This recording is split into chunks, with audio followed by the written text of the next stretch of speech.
Hey folks, in this video I will show you how to install the WSL using Windows Terminal or PowerShell. So WSL is a Windows Subsystem for Linux, which means you can run Linux programs within the Windows, like it works like a virtual machine. So first of all, go to Windows PowerShell, so you can use Windows Terminal or search in PowerShell in search menu, so you can use this PowerShell, or also you can use Windows Terminal. So I open Windows Terminal. If you don't know how to install Windows Terminal, check out the description, there is a video, so using that install Windows Terminal if you would like to install it. So if you have installed Windows Terminal and you don't see the Windows PowerShell opening by default, you can click this arrow and click on PowerShell.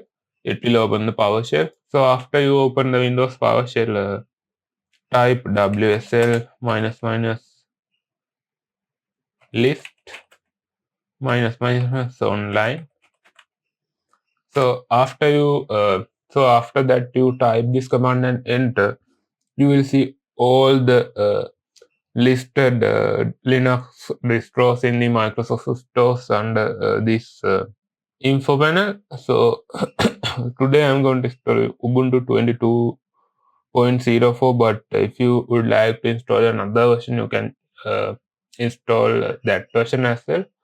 So to install the Linux distro, you have to type WSL minus minus install minus D, and so after that input the Linux distro name you would like to install. So I copy and paste this Ubuntu distro name and hit enter.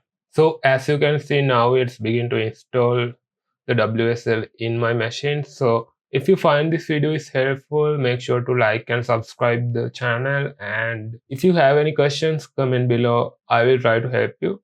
So see you in the next video.